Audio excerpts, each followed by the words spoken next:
Saturday's final was their 44th win in their 60th competitive game of the 2022-2023 season. And Martin, I think...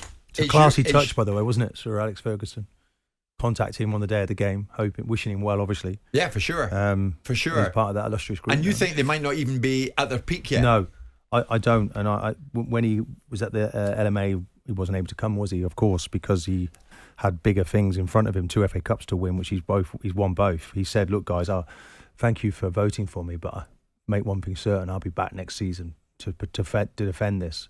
Jim, it feels to me, okay, 5 in 6, but it feels like just at the beginning of something. He'll take stock, he'll recharge his batteries, but when you look at the guys who were sitting on the bench, and you look at Alvarez, a World Cup winner, didn't even get to the pitch, Jim. We didn't start with Walker in the game. Yeah. That raised a few eyebrows. So there's guys that are just maturing. Rudiger didn't play in the last Champions League final. That'd have been hurting. Used that, didn't he, to really good effect.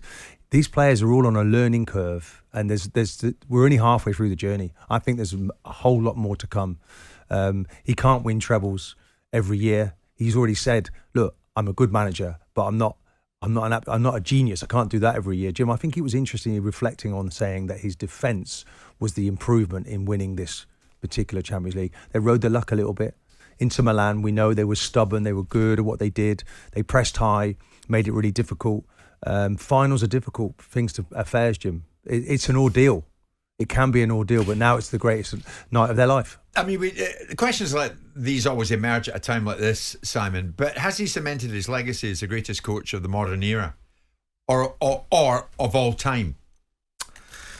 Well, when you're comparing, it's always this thing that we've got to compare what they've done in the past. Yeah. And I think it's very difficult to do so because the circumstances and the scenarios are very different. This win record of 44 out of 60 is actually less than he's achieved in previous seasons with teams like Bayern Munich. He's got a 76% win record at Bayern Munich. So we're in a territory of, every 4 games they play in, they win 3 of them. And it's... Look, I think that Man City are a phenomenal side, and it was nailed on that they were better than the teams who are playing this year. It's incumbent upon the other sides to get better.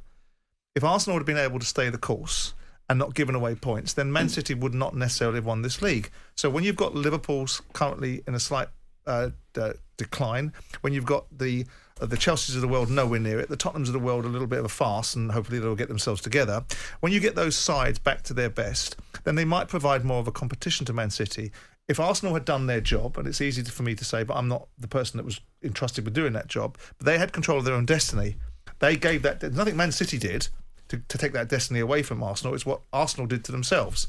And that might well be because they haven't got a big enough squad, a strong enough squad. They didn't have replacements naturally for Saliba. They didn't have enough goals in the side to be able to overcome that particular obstacle. Yeah, but this was the one, Simon, wasn't it? On Saturday, this was must-win, and they did. What, for Manchester City? This has changed the landscape now for Manchester City for all time. Why? It's now because this was the one that until they did it, big questions would be asked. Well, now no longer. The question being asked is just how massive can they become? They're huge now. But my question is how much are the opposition going to allow that to happen? Because the opposition can control their own destiny. If every side win all their games as far as they play one another, then there'll be a dogfight. It doesn't happen that way. If Arsenal had won the games that they had in the moment when they had them, Manchester City wouldn't have won this league. So again, it's about Manchester City being the best side in the league over the course of the 38 games, being the best side in the FA Cup and being the best side in another competition. Yeah, I mean, just in terms of competition, I mean, it's interesting because I don't want to lay claim to the successes of the previous treble, which was 99, Manchester United. But I'm pretty certain that domestic rivalry brings out the best in you and makes you go to another level. Now, Man City were somewhat behind Arsenal, looked like Arsenal were just incredible in the league.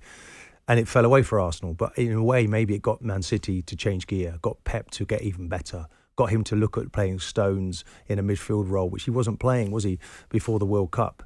After the World Cup, everything changed. Changed. So they kind of slid into another gear, and you do have to have that domestic rivalry. I think Liverpool have fallen away a little bit in recent times. I think actually maybe what Manchester United did to compare with Arsenal having won the double just the year before, maybe it was even more of an achievement for Manchester United because domestically it was more difficult then.